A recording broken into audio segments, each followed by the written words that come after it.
Fire made flesh. Such is the nature of dragons, claim the Eastern mystics. For once they may have a point, though not the one they think. Fire consumes, leaving at its end naught but ash. Thus the fate of the Targaryens and their dragons. Thousands of years ago, Valyrian stumbled on the first dragon eggs in the mountains of the 14 Fires. I cannot imagine shepherds could hatch dragon eggs and bind such creatures to their will, but whatever aid they must have had is lost to history. Every educated person knows how the Dragon Lords then conquered most of the known world, breaking the ancient Giscari Empire, enslaving a continent, building roads and bridges that still stand today, though the art that made them is lost. An empire of marvels and misery. And now what is left of Valyria? A smoking wasteland. Ash. In time, Aegon Targaryen and his sisters brought their 3 dragons who had escaped the doom to Westeros, perhaps thinking to regain his people's lost glory. And so he did. On the field of fire, he proved that armies were no match for dragons. At Harrenhal, he proved that mighty castles weren't either. Aegon Targaryen became Aegon the Conqueror, first of his name, founder of a dynasty. His first act? To order his dragon Balerion, the Black Dread, to melt the swords of his beaten foes into his new Iron Throne. For over 100 years, the Targaryen dragons cemented their breeders' hold on the 7 kingdoms, if not each other. When Targaryen fought Targaryen in the civil war called the Dance of the Dragons, an angry mob stormed the Dragon Pit, that huge, now ruined vault where the Targaryens stabled their beasts. Thousands died, but through sheer numbers and madness, 5 of the Targaryen dragons lay dead by the morning. Which was perhaps too many. Thereafter, each generation of dragons grew smaller than its parents. Their skulls used to line the throne room of the Red Keep in order of birth. The oldest, Balerion, could swallow an ox whole. The last skull was barely the size of a dog's. Yet the Targaryens never stopped trying to revive their dragons. Aerion Brightflame drank a draught of wildfire and burned to death. Aegon V tried to hatch stone dragon eggs with sorcery and burned to death. Against these, Aerys II looks almost sensible. He only burned other men to death. Now we hear rumors that the young Daenerys Targaryen has hatched 3 dragons far to the east. If she were to be so foolish as to march on Westeros, she will not find, as her ancestor Aegon did, 7 disparate kingdoms frightened by her strange beasts. She will find a continent united behind Lord Tywin Lannister, who extinguished her own father's flame. And we have known dragons now. We have seen them die. From the east coast of the Vale, the Fingers reach out into the narrow sea. 4 rocky peninsulas plagued by wind and rain, and barren to all but the hardiest of weeds. The ancestral home of House Baelish. Our house began with my great-grandfather, a Braavosi sellsword who came to the Vale at the invitation of House Corbray. My grandfather raised himself to the status of hedge knight, and even managed to acquire a bit of land and a keep on the smallest of the Fingers, though I do believe he often missed sleeping under his titular hedges. The only thing worse than owning a dreary and desolate land is owning only a small portion of it. Luckily, I didn't spend much time there as a child. During the War of the Ninepenny Kings, a cheap name for a cheap cause, where other men fought for the king my father fought to befriend Hoster Tully, Lord Paramount of the Trident and head of one of the oldest and greatest houses in Westeros. Thanks to my father's heroic efforts, Lord Hoster agreed to foster me at Riverrun with his own children. Until then, my whole world had been a small tower on the gull-stained rocks of the Fingers. But when I first saw the stone walls of Riverrun rising from the Trident, towering over me, Back then, I was a little more easily impressed. The boy in me thought the gods themselves must live in such a place. I soon learned otherwise. Lord Tully's son, Edmure, was quick to ensure I would never forget myself in their house. He nicknamed me Littlefinger, after my size and homeland, and the name was just cruel enough to stick. His sisters, Lysa and Catelyn, made me a pawn in their kissing game, traded back and forth between them for practice. Needless to say, I enjoyed spending time with them more than Edmure. As we grew older, the game began to change, as all games do.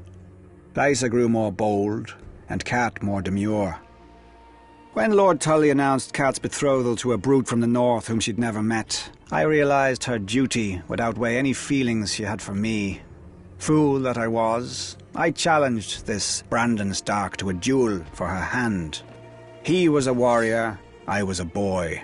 If Cat had not intervened, he would have killed me and laughed over my corpse. For my insolence, Lord Tully banished me from Riverrun. No matter. I had learned everything I needed by then. I would fight my battles not with swords, but with wits, where few men could match me. Even then, House Baelish might have died out on the rocks of the Fingers. I was again a poor lord, with no allies and no prospects, except, if I were lucky, the daughter of a middling merchant. Then, opportunity arose. The Mad King executed that Brandon Stark and incited a rebellion. My old friend, Lysa Tully, was married off to John Arryn, Lord of the Vale, to cement the alliance against the Iron Throne, bringing her within my circle again. I quickly capitalized on our former affection and persuaded her to have me appointed as controller of customs at Gulltown, the Vale's greatest port. Wars burn gold like wildfire. When I increased the port's income tenfold, her husband took notice of this lowly lord from the Fingers, and when the new and profligate King Robert needed a master of coin who could find gold where no one else could, why, Lord Arryn knew just the man. Once, House Baelish had no lands, no name, and no gold. Now we have quite a lot of each. What new rung will the next generation climb? Let us not be hasty. I'm not finished yet. Unbowed, unbent, unbroken. The words of House Martell. A promise to our enemies and a challenge to our lovers. Thousands of years ago, the warrior queen Nymeria crossed into Dorne from Essos, fleeing the dragon lords of Valyria. After she landed, she burned her ships, all 10,000 of them, so no cowards could slink home. What a woman! Dornish in spirit before she ever was in flesh. She was lucky to land in Dorne, where powerful women are not locked away in septs and the beds of old men. My ancestor Mors Martell saw her and desired her, and proved that where armies fail, a tongue may succeed. Wedding his strength to hers, his spear to her son, they subdued all his rivals together. After the tradition of her people, House Martell then ruled Dorne as princes, not kings. Unless the eldest child was a daughter, for unlike the rest of Westeros, our loyalty isn't commanded by a cock. We follow a prince or a princess Martell just the same. And we always have. Some people forget that Aegon Targaryen crowned himself lord of 6 kingdoms, not 7. When his sister marched on Dorne, she found no mighty hosts drawn up against her for her dragon to burn and her soldiers to slaughter. The sands swirled, men died, and her dragon saw nothing. The sun shone, men died, and her dragon bowed to our greater fire. The Targaryens retreated with their tails tucked between their legs. Of course, in later years, his descendants would try again. Daeron the First succeeded at great cost and reigned in Dorne for a few glorious months. One night, his steward pulled down a sash by his bed to summon his consorts. Instead, the canopy split open and 100 red scorpions fell on him.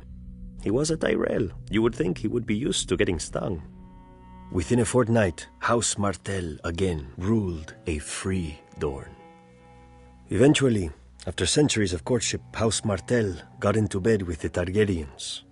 We took King Daeron II and his sister for our own before they could take each other, and 6 kingdoms became 7.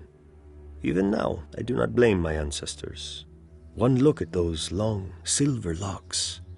It is not every day a man gets to ride a dragon. But they soon learned that you can't leap off a dragon at will. My sister Elia, she married Prince Rhaegar Targaryen and became the princess she already was. In Dorne, she walked among vipers, and none would bite her. In King's Landing, she found herself surrounded by lions. When Robert Baratheon rebelled against his rightful king, his future father-in-law, Tywin Lannister, ordered his beast, Gregor Clegane, to rape and murder my sister, along with her helpless children. And men called the Lannisters heroes. Now, Lannisters sit on the Iron Throne, surrounded by the blasted swords of Aegon's broken foes. I wonder if they remember, as I do, that none of those swords are ours. I wonder if they see, as I do, my sister's red blood soaking into the stones of their precious red keep. Maybe they need reminding. The lion may be a mighty beast, but pride always lifts his gaze to the horizon, never seeing in the grass the viper. Justice is a funny thing. For the poor, it's what keeps them alive, and starving, depending on how the local lord feels about his woods, his streams, his crops. For the rich, justice is what you get if you're not careful enough, or rich enough. Usually how it works is, you commit a crime and the local lord sends his guards after you. Or your victim's family kills you and the guards go after them instead. Or you do nothing and the guards come after you anyway.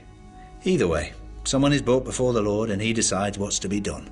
Could be a fine if you're rich enough to pay it. Otherwise it's the dungeons, the chopping block, or the wall. You'd think most folks would choose the wall. The north is nasty, dark and cold, but so are most dungeons.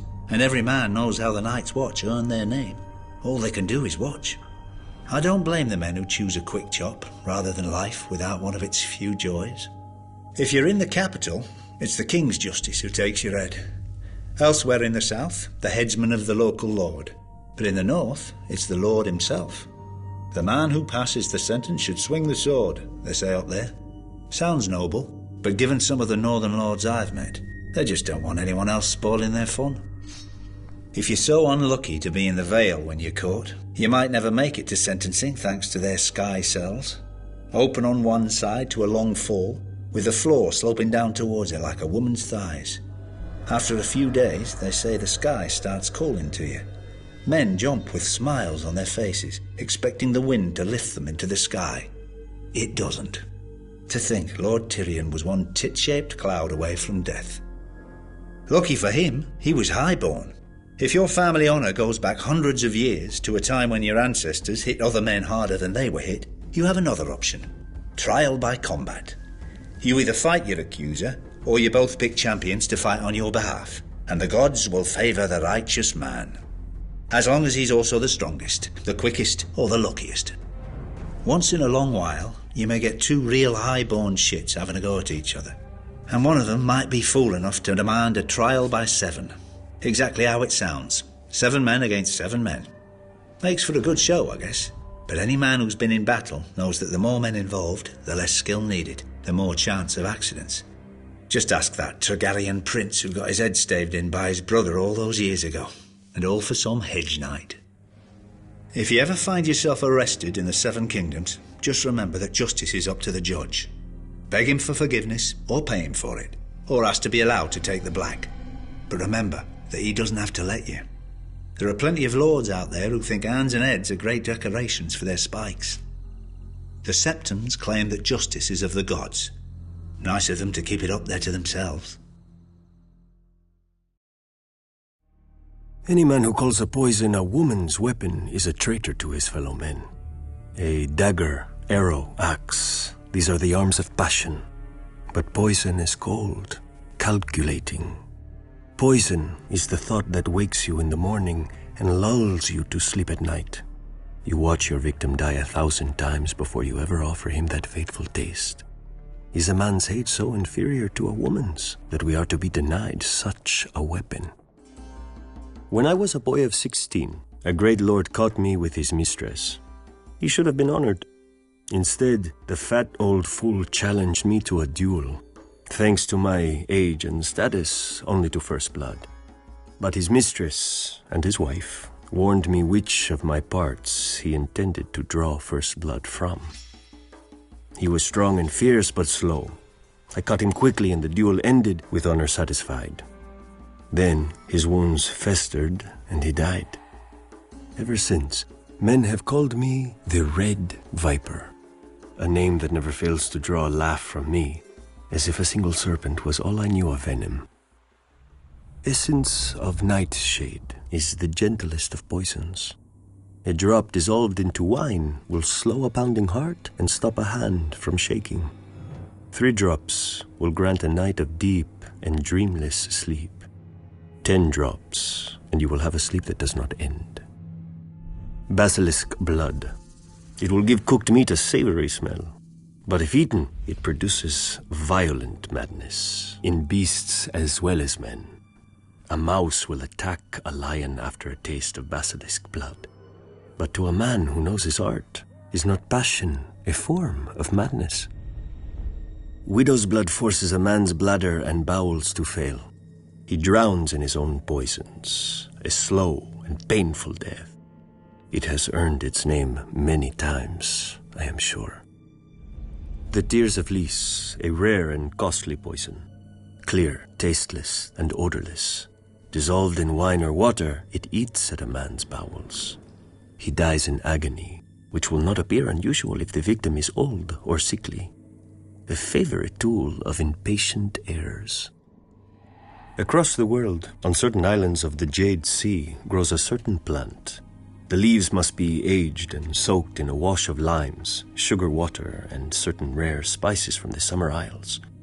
Afterward, the potion must be thickened with ash and allowed to crystallize.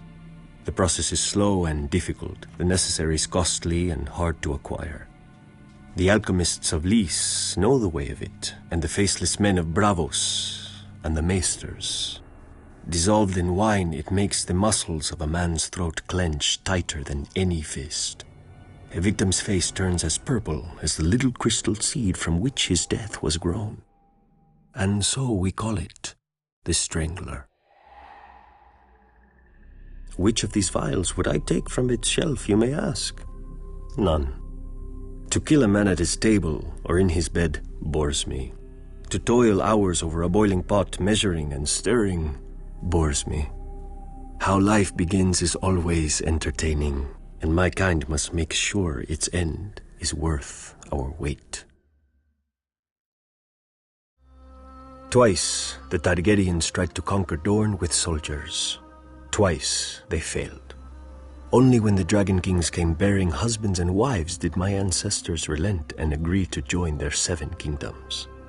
House Martell could have waged war until the end of days.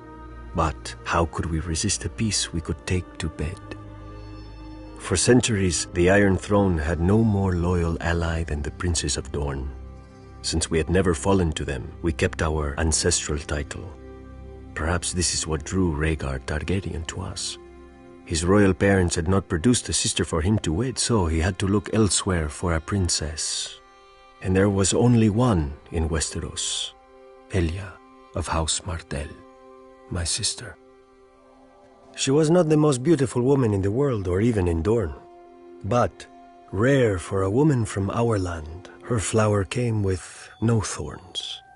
She was kind and clever, with a gentle heart. I loved her. I feared for her. For years I fended off lesser men from her. But when Rhaegar came, even I failed. He was beautiful and the crowned prince of the 7 kingdoms, and our mother had worked so hard to secure the match, how could Elia not accept him? They were wed, and he took her from her home, from those who loved her and would die for her, and locked her in his red keep above his sty of a city surrounded by false friends. She bore him a daughter and a son, though each almost cost her her life. Elia loved Rhaegar. She obeyed him, and he chose to steal away Lyanna Stark, a pale northern girl whose veins ran with ice like all her people. Instead of disciplining his faithless son, King Aerys executed the Starks when they came seeking justice, and ignited a revolt. I know how the Maesters describe the war now, but calling it Robert's Rebellion does not change what it was. The War of the Usurper. Dorne sided with the Crown, for when we swear oaths, we keep them. We needed no threats from King Aerys, though he made them anyway, locking Elia and her children in the Red Keep to ensure our loyalty. Even in his madness, he knew that no true Dornishman would ever take up arms against our beloved princess, and that we would fight to the death for whichever side she was on. At the Trident, Dorne lost 10,000 men and 2 princes, my uncle in the King's Guard and Elia's gallant husband, Prince Rhaegar, who was too slow or too arrogant for Robert's war hammer. As Robert's army marched on King's Landing, the Mad King sent his own wife and child away, but kept my sister and hers inside. In his madness, Aerys thought that the Dornish had betrayed his son at the Trident, and was only too happy to welcome his one true friend back into his ranks, Tywin Lannister. Lord Tywin's army sacked his friend's city while Lord Tywin's son murdered the king he'd sworn to protect. All this could have been forgiven. War is terrible, and men must become terrible to wage it. But the Lannisters knew that as long as my sister and her children, Prince Rhaegar's heirs, lived, no usurper could safely sit the throne. So Lord Tywin's dog, Sir Gregor Clegane, the Mountain, made Elia watch as he murdered her daughter and dashed her infant son's head against a wall. Then, with her baby's blood still on his hands, he raped my sister and murdered her.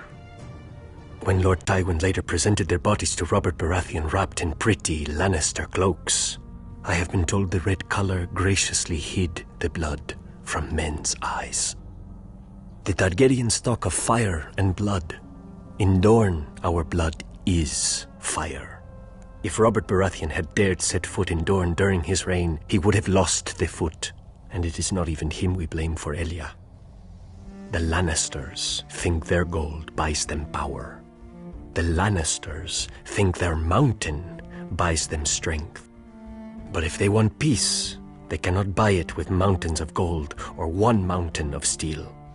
They must pay in blood. Sellsword pretty much sums it up. A poor man has a sword.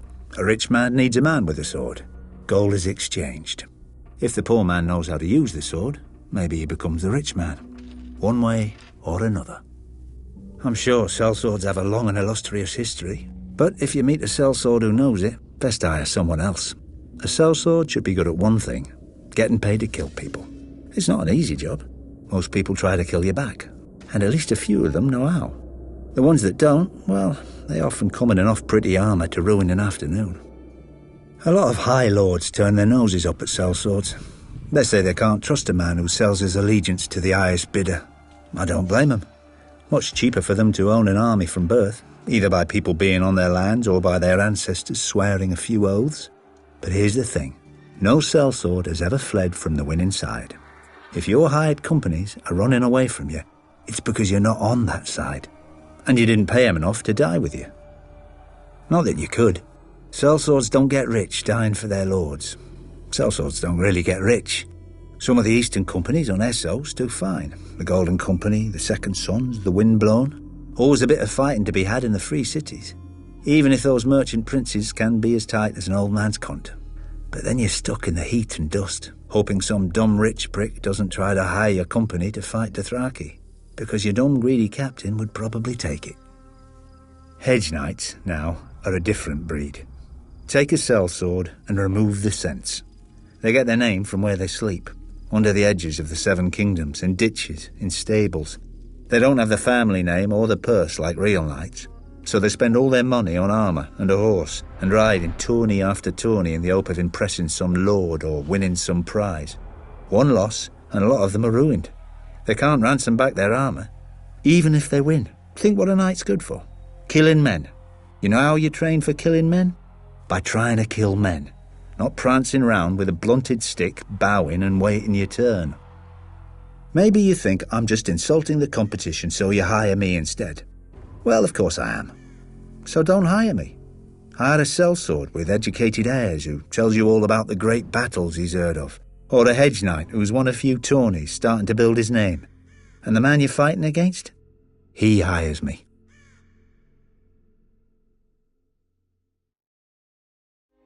Sex. A simple word for a simple act. And so, of course, men complicate it. A child born to a wife is a gift from the gods. A child born to a mistress or an obedient serving girl is a bastard, unworthy of its father's name. So instead, we call the children after the land where they were born. Flowers in the Reach and Hill in the Westerlands. Stone in the Vale and Storm in the Stormlands. Rivers in the Riverlands and Waters in the Crownlands. Pike in the Iron Islands, Snow in the North, and in Dorne, Sand. By these names, everyone can recognize a bastard, even if his own father won't. Though sometimes a father with too much gold and daughters will ask the king to legitimize a bastard son and give him his family name. If his wife objects, the next one does not. But sometimes the gods play their jokes, and later his wife will give him a true-born son of their own. When this happens, well, children die all the time. So do fathers. Even the beautiful Targaryens had bastards when brothers tired of their sisters. Many took the name Blackfyre after the conqueror's own sword. When Aegon the Unworthy legitimized all his bastards on his deathbed, they rose up against his true-born heir. Westeros bled. Dorne yawned. For most of Westeros, the Blackfyre Rebellion only proved what they already knew. Bastards are treacherous, born of lust and shame. But here in Dorne, lust is not shameful. We know that bastardy does not make a man more treacherous than another. Man does not need the help.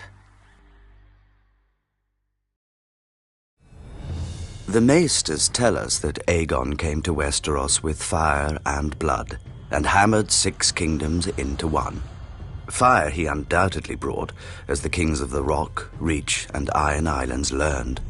But blood has never been in short supply here, ever since the first man carried a crown into Westeros. This first king united his people against the children of the forest, and is supposedly buried in the north, a victim of a war he started. The first ruler of this land and the first to die on his throne, but not nearly the last. For thousands of years afterwards, 1,000 kings rose and fell, dying in their beds, in their battles, in their guards' and mistresses' arms. The age of heroes sounds pretty, until you realize what makes a hero, killing the enemies of his king. And to a king, there is no greater enemy than other kings.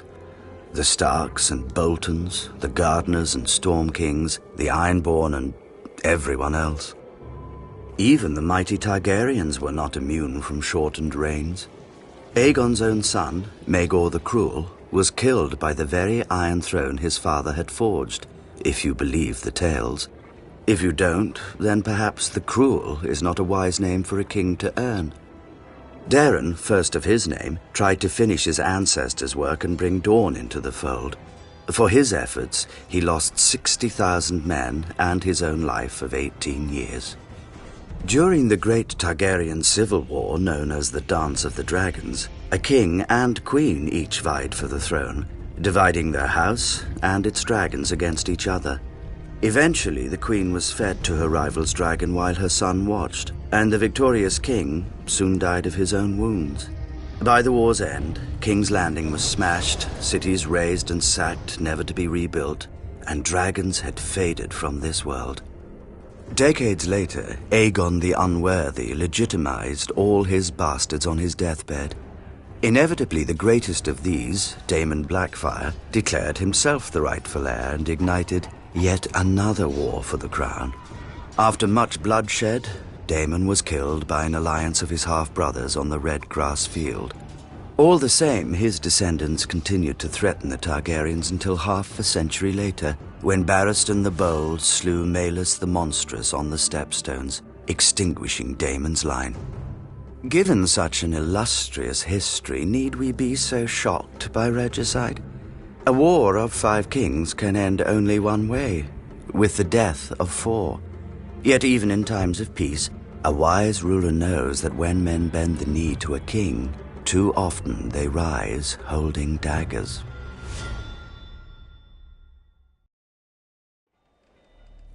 The Iron Bank dates from when Braavos was still the secret city, filled with runaways and refugees from the Valyrian slave lords. The first tradesmen to achieve success realized that if they pooled their resources, they could loan money to their less fortunate fellows and build a better Braavos. For a profit, of course. First, they needed a space to store their combined gold, safe from thieves, and more importantly, each other.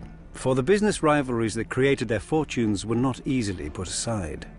They found an abandoned iron mine outside the city and sealed its only entrance with heavy gates and bars, and set guards supplied by every principal investor. Each guard watched the gate, and the other guards. Over time, this distrust vanished as the investors gave up their other businesses and poured their energies into the new endeavor, now called the Iron Bank, after the mine. We've since moved to more spacious quarters, but we still keep our first vault, not merely to remind us of our roots, but because we did not become the world's greatest repository of wealth by wasting assets, no matter how minor. If you're an aspiring merchant, you come to us to buy ships and goods. If you're an aspiring shopkeeper, you come to us to buy your shop. Whatever you need in this world, we are the conduit. Even a throne can be yours if you're an aspiring king, or stay yours if you're a sitting one. Just ask House Lannister of Westeros. We are not the only bank in this world. Every free city has its own, but when those banks need gold, they come to us.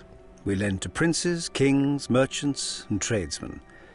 If a prince or king can't pay us back, well, the world lacks for loyal men, not ambitious ones. We simply fund the rise of new princes and kings, and they tend to honor our investment. If a merchant refuses to repay us, well, the vicissitudes of trade are well known, and Braavos is full of men who are not. One way or another, the Iron Bank will have its due.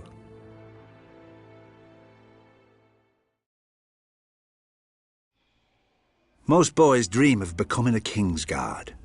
Rich boys from good families get a chance. Smart boys stay at home and sing songs about them instead, opening purses and thighs, because the King's Guard isn't really good for much else. There was one King's Guard, I forgot the bastard's name, who swore an oath to his dying Targaryen king to crown his daughter after him. The very night that king died, this King's Guard crowned the king's son instead. When an old man on the small council dared to protest, this honourable knight opened his throat. Bastard died in the very civil war he started, along with the old king's son, daughter, and most of their dragons. And the King's Guard? All that duty and honour, and not enough brains to figure out which Targaryen to give it to. Twin brothers even ended up on opposite sides, died with tears on their cheeks as they cut each other down. I suppose I should think that's tragic, but stupid men do stupid things every day, and nobody cries over them. Prince Aemon, the Dragon Knight, may be the most famous Kingsguard who ever lived. How did he die? Defending Aegon the Unworthy from the brothers of a man whom Aegon fed to his dogs. The man's crime? Sleeping with one of the many mistresses Aegon wasn't using. And the man was one of Aegon's own Kingsguard. Arthur Dane, Gerald Hightower. Sure, if half the stories about them are true, they could swing a sword better than most. Makes their lives even more of a waste. Bodyguards to the maddest king the Seven Kingdoms ever saw. Watching their king burn men alive. Standing guard as their king raped his queen. Hiding the Stark girl that Prince Rhaegar stole away. Causing a war that toppled their king. And all this without any gold or women to show for it. Stupid buggers. The only one with any sense was Jaime Lannister. When his father stormed the city, he put a sword through the Mad King's back rather than die gloriously at his post. He's still here. They're not. Even if the Kingsguard are the greatest knights in the realm, knights are just arses in armour, riding whatever horse their daddies gave them. Putting on a white cloak doesn't make a man smarter or bolder. It's just a pretty little curtain. Behind it is the same pile of shit.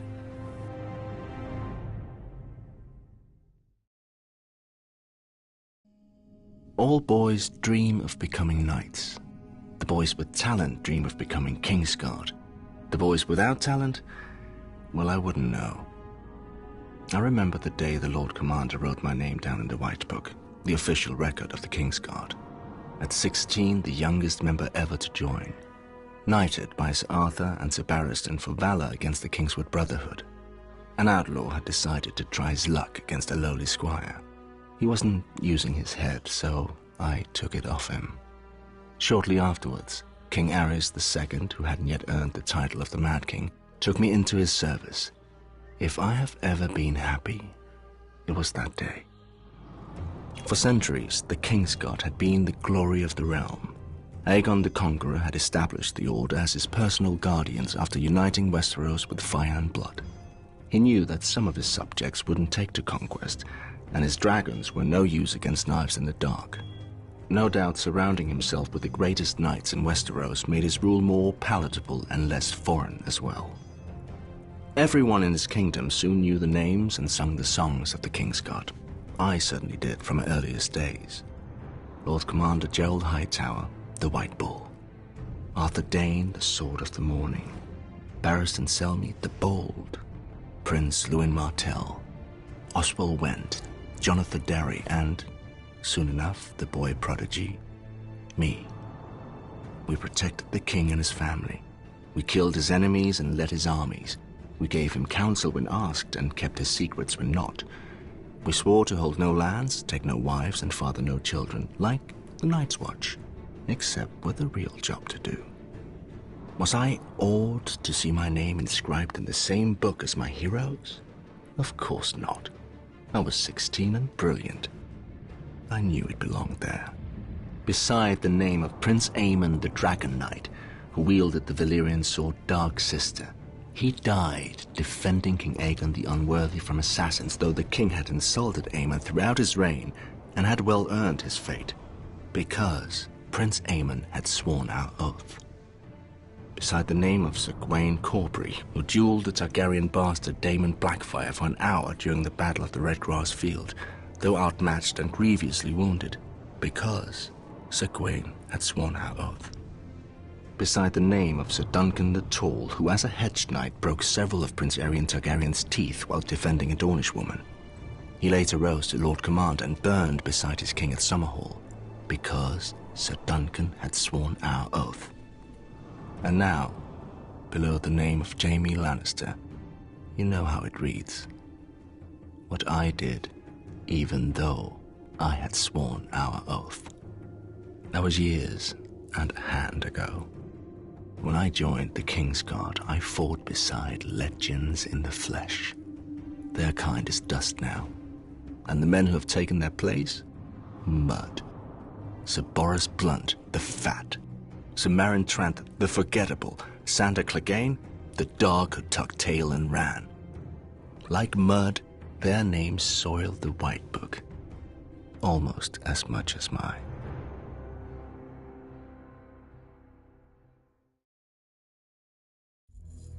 You can hear a maester coming long before you see him, thanks to the jangling chains he's forced to wear around his neck.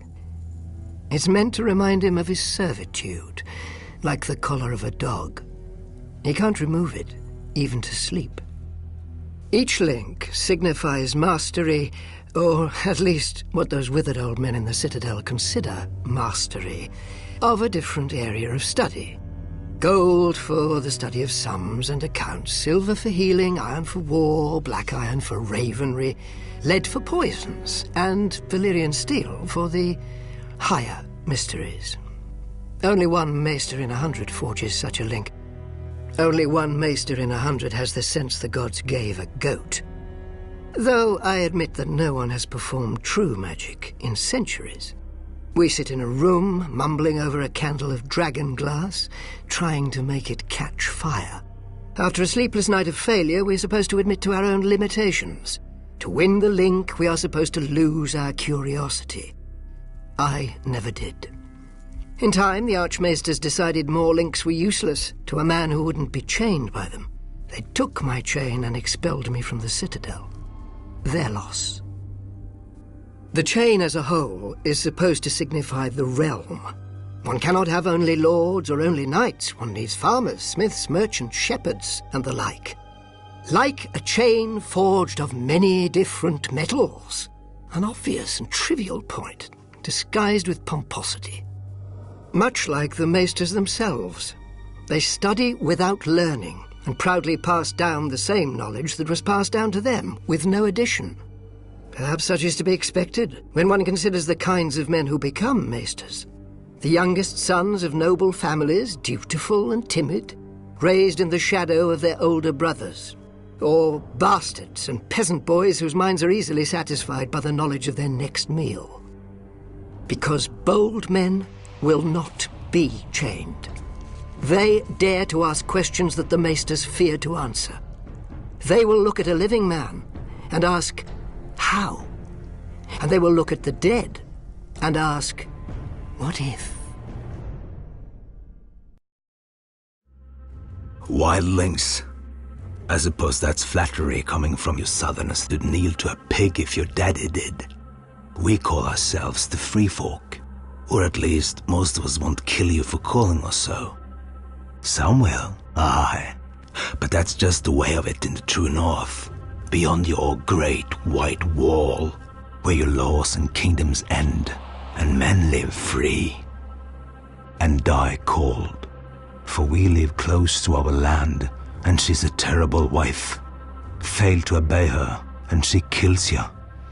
On the frozen shore, so deep is the snow that men ride chariots made of walrus bones, pulled by packs of dogs. The Hornfords have it easier in the mountains. The cold so hardens and blackens the soles of their feet that they don't even need boots. The cave people spend their lives in the dark, doing gods know what with gods know who, or what. The Thens have one of the only nice bits of land up here. A valley in the far north, near the end of the Frostfangs, with game, copper, and tin for shiny bronze weapons. Better than the rusted old blades most of us have. With such advantages, they could be a generous, friendly race. They're not. As young boys, they burn their faces and rub ash and dirt into their wounds. Scars more than their face, I think. They follow their Magnar, who's the kind of man who can rule these kinds of men. I know what you southerners are thinking, and no, the Magnar is not a king.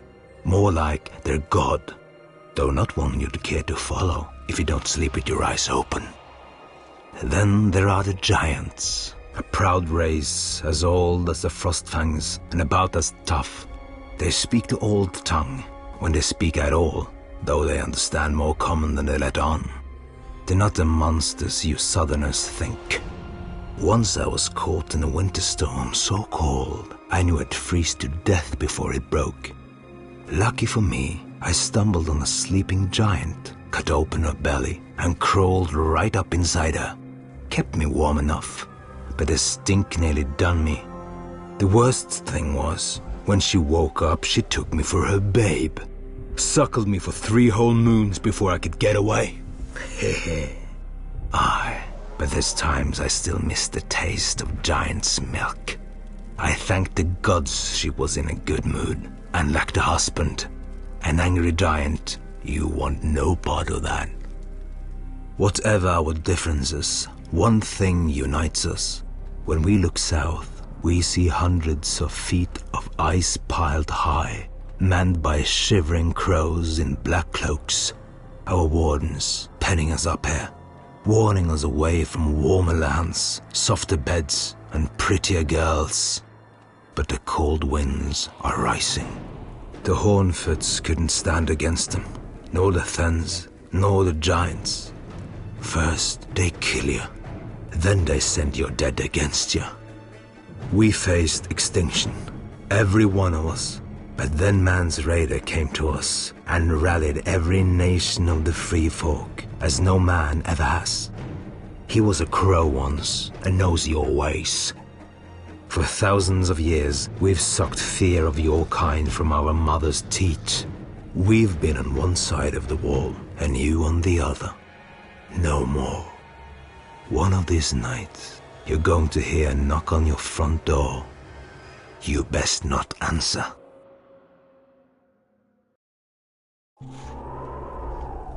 Nobody really knows how the wall was built. Yes, every child hears how, in the days of the first men, Brandon the Builder raised the wall with magic and giants and set the Night's Watch to guard it. But nobody thought to write down the story until thousands of years later, and the Septons who did it weren't much for accuracy. I mean, they have knights bumbling around thousands of years before they were knights. Sorry, bad habit. But even if magic and giants built the wall, it's the Night's Watch who have held it. Our order of builders repairs the keeps and towers, digs tunnels, crushes stone for roads and footpaths, and clears away trees wherever the forest presses too close to the wall.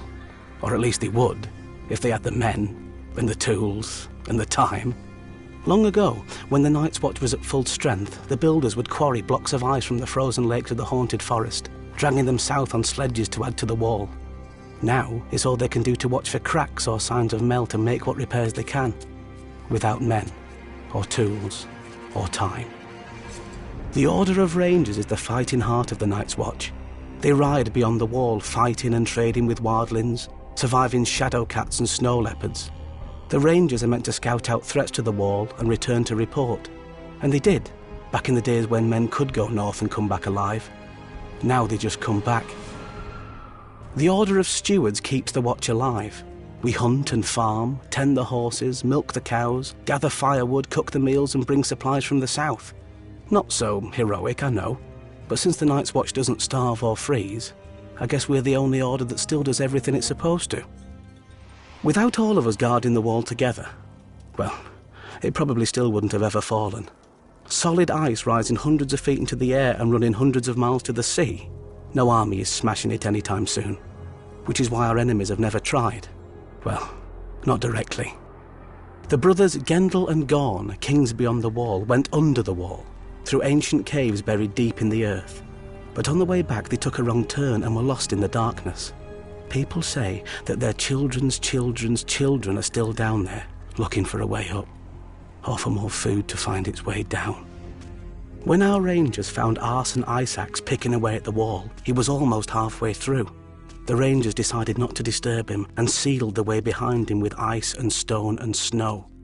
Some say if you press your ear flat to the wall, you can still hear Arson chipping away with his axe. 100 years ago, another king beyond the wall, Raymond Redbeard, realised the wall's size is both its greatest strength and its greatest weakness. He waited for our patrols to pass and then sent climbers to the now unguarded stretch of the wall. When they reached the top, they dropped ropes and ladders for thousands more wildlings to clamber up. The Night's Watch didn't even know his army had crossed until after the Starks and Umbers had cornered and destroyed him. And that was 100 years ago, when the Watch had many more men than now. Lucky for the Night's Watch, the wall isn't without its own defences. Besides being incredibly tall and thick, the wall is also treacherous.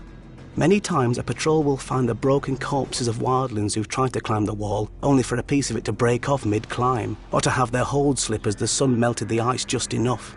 When the light strikes the wall just right, it can even look like it's weeping. 1,000 years ago, the Night's Watch could have lined up shoulder to shoulder along the wall, all the way from Eastwatch by the Sea to the Shadow Tower, to meet Mance Rayder and his army. But now, Mance isn't bothering to find tunnels under the wall or climb over it. He was a sworn brother once. He knows that the glory of the Night's Watch is behind us. Mance is going to try what no man ever has. He's going to come through the wall. One day, I hope Maesters write stories about how we beat him back. Because if we don't, there may not be any more stories to write.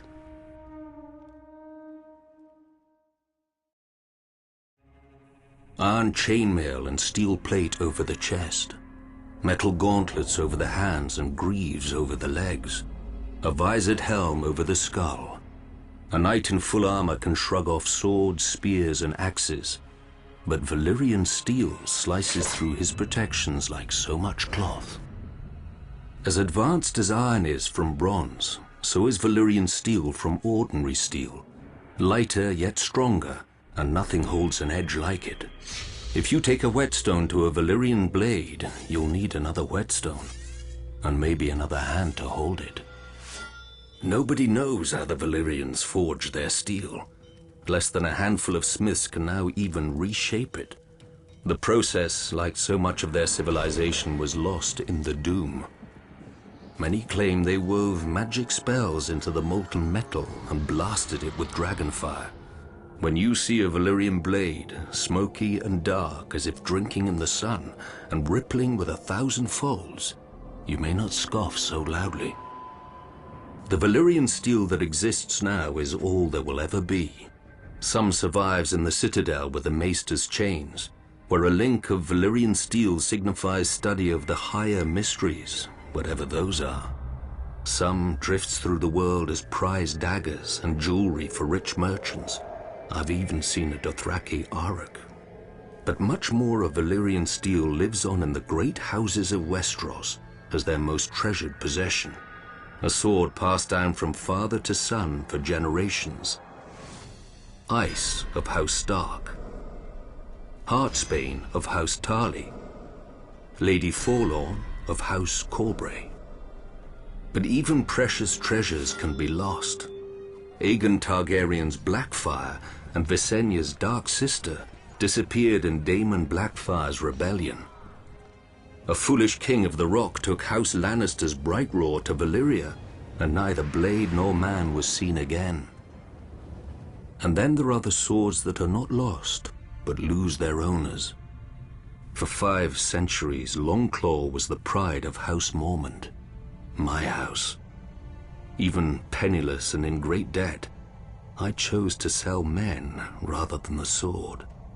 And when my shame became known and I fled Bear Island for the east, I left it behind for my father, to hold it for a worthier heir.